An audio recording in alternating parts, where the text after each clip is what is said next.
नमस्कार, उड़ान आईएएस अकादमी के छत्तीसगढ़ समसामयिक प्रश्नोत्तर श्रृंखला में मैं सुधीर वर्मा फिर से आपका स्वागत करता हूं। इस श्रृंखला में हमने प्रयास किया है हाल फिलहाल में घटित उन सभी समसामयिक घटनाक्रमों को आप तक प्रश्नोत्तर के माध्यम से पहुंचाने का, जो कि आपके एग्जाम के पॉइंट ऑफ व्यू से अत्यंत महत्वपूर्ण है। तो आज की प्रश्नोत्तर श्रृंखला में हमारा पहला प्रश्न है, छत्तीसगढ़ राज्य अनुसूचित जनजाति आयोग संशोधन विधेयक 2020 के अनुसार अनुसूचित जनजाति आयोग का अध्यक्ष, ठीक, आपके पास ऑप्शन में राज्यपाल द्वारा नियुक्त होगा, राज्य सरकार द्वारा नियुक्त होगा, राज्यपाल द्वारा अनुशंसित होगा या विधानसभा में अप्रत्यक्ष रूप से चुना जाएगा।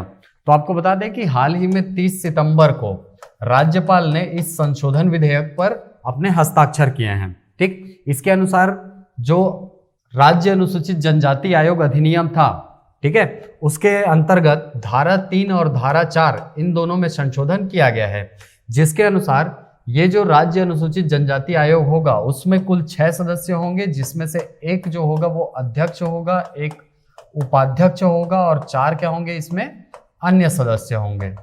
और इन सभी 6 सदस्यों की नियुक्ति जो है वो किसके द्वारा की जाएगी?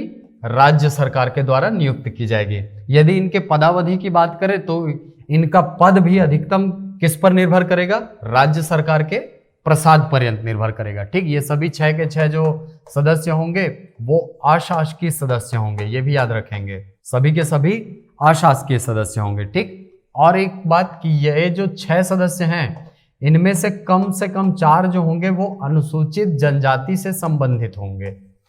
ठीक, इस 6 में से कितने सदस्य? 4 सदस्य जो हैं वो न्यूनतम अनुसूचित जनजाति वर्ग से आने चाहिए। ठीक, तो याद रखिए, अनुसूचित जनजाति आयोग के जो अध्यक्ष हैं और उपाध्यक्ष हैं और अन्य जो सदस्य हैं उन सभी की नियुक्ति और उनकी पदावधि, ठीक, किस पर निर्भर करती है? राज्य सरकार पर।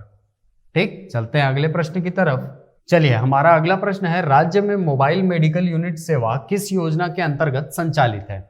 तो सबसे पहले आपको बता दें कि ये जो मोबाइल मेडिकल यूनिट है ना, ये चलाया जा रहा है आपका मुख्यमंत्री शहरी स्लम स्वास्थ्य योजना के अंतर्गत। ठीक, जो कि कुल 14 नगरीय निकाय जो है हमारे यहाँ, है ना, नगर निगम है, उनके अंतर्गत क्या करेगी? जो चलित मोबाइल मेडिकल है, ठीक है, उसकी सेवा प्रदान करेगी। मतलब कि जा जाकर वो टेस्टिंग का काम करेगी, ठीक, जा जाकर दवाई देने का काम करेगी, जांच की जो सेवा है वो प्रदान की जाएगी घर पहुंच। ठीक, किसके द्वारा?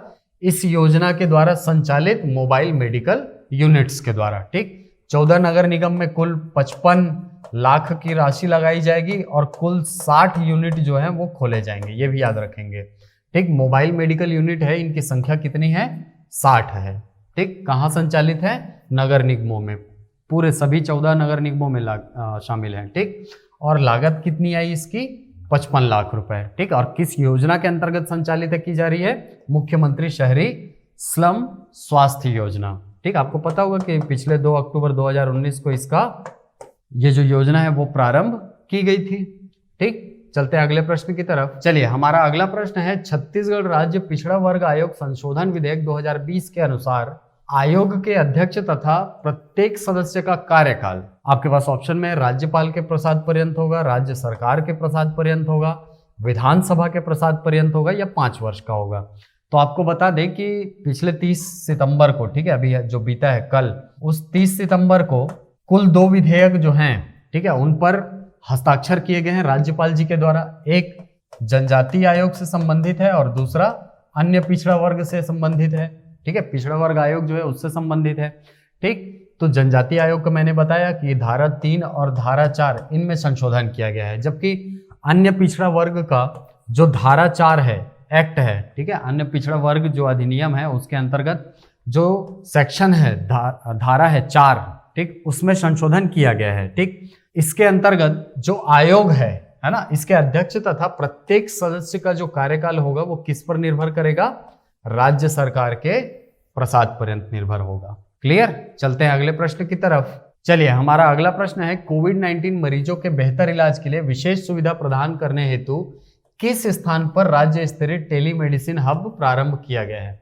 तो सबसे पहली बात आपको पता होना चाहिए कि टेलीमेडिसिन हब क्या होता है। ठीक, ये एक टेलीफोनिक सर्विस है यदि किसी व्यक्ति को लगता है कि उसमें कोरोना के सिम्टम्स दिख रहे हैं, कोरोना के लक्षण उसमें दिख रहे हैं, तो वो क्या कर सकता है, टेलीफोन के माध्यम से इस टेलीमेडिसिन हब में फोन करके चिकित्सकीय परामर्श जो है वो प्राप्त कर सकता है। ठीक, इसके लिए जो समय है उसको स्लॉट्स में बांटा गया है, 9 से 11 तक रायपुर के लिए और इस प्रकार से 5 संभागों के लिए अलग अलग। उस बीच में आप फोन करके वहां से जानकारी प्राप्त कर सकते हैं।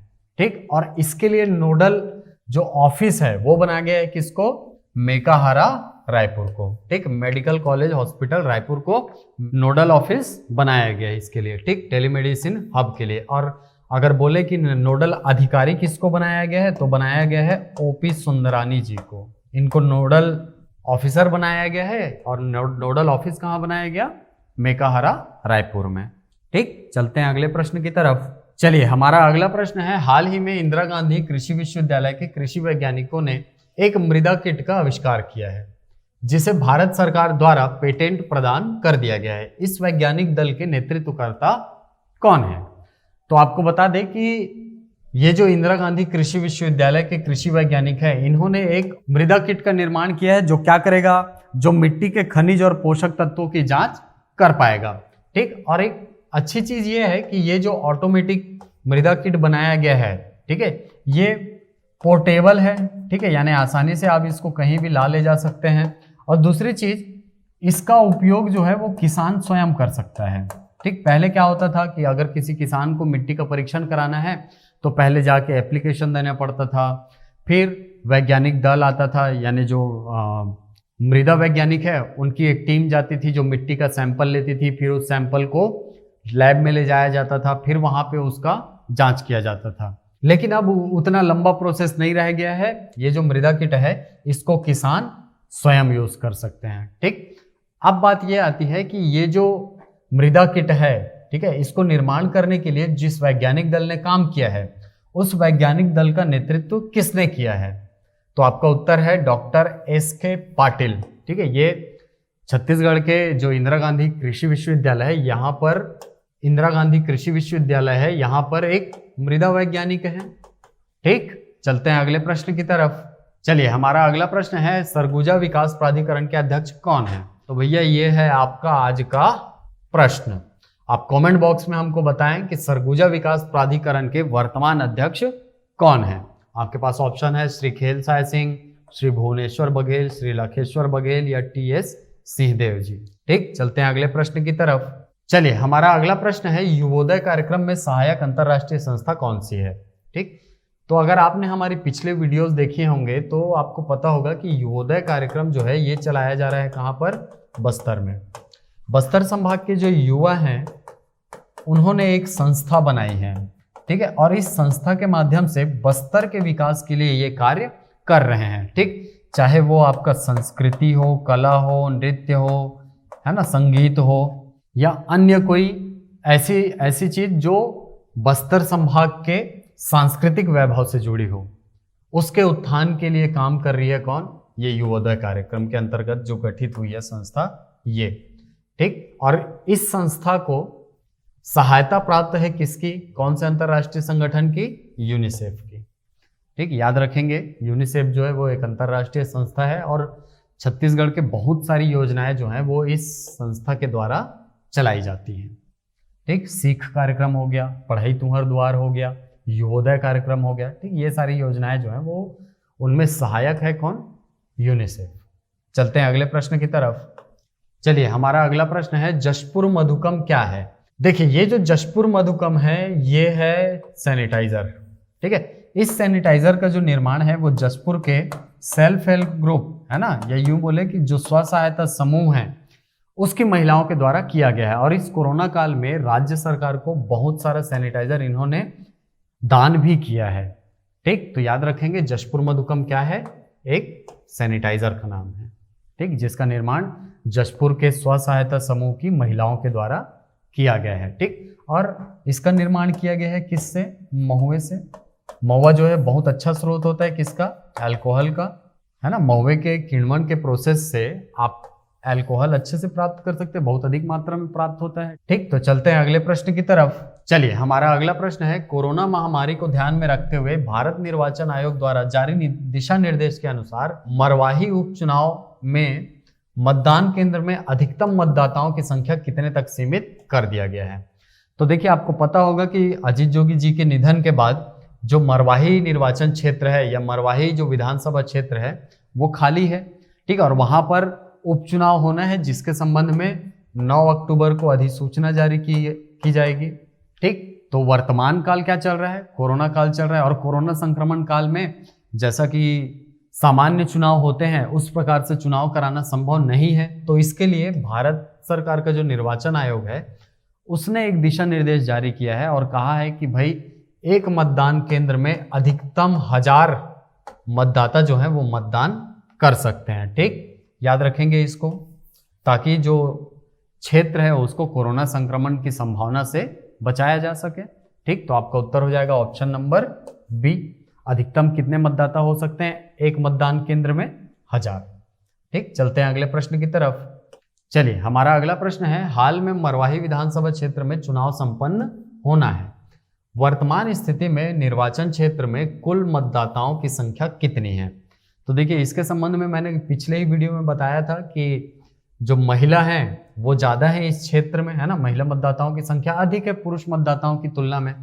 और यहाँ पर कुल मतदाताओं की संख्या है 1,90,907। ठीक, अगर महिला और पुरुष मतदाताओं की बात करें तो कुल 93,694 जो है ये पुरुष मतदाताओं की संख्या है, जबकि 97,209 महिला मतदाता इस निर्वाचन क्षेत्र के अंतर्गत आते हैं। यदि तृतीय लिंगी जो मतदाता है उनकी बात करो तो उनकी संख्या कितनी है? 4। तो इन तीनों को आप जोड़ेंगे तो कुल कितने मतदाता हो जाएंगे? 1,90,907 मतदाता। तो ये था हमारी आज की प्रश्नोत्तर श्रृंखला के कुल 10 प्रश्न और उनके आंसर कीज। आशा करता हूं ये वीडियो आपको पसंद आया होगा। यदि वीडियो पसंद आए तो इसे लाइक करें, शेयर करें, YouTube पर कमेंट करें, अपना जवाब दें।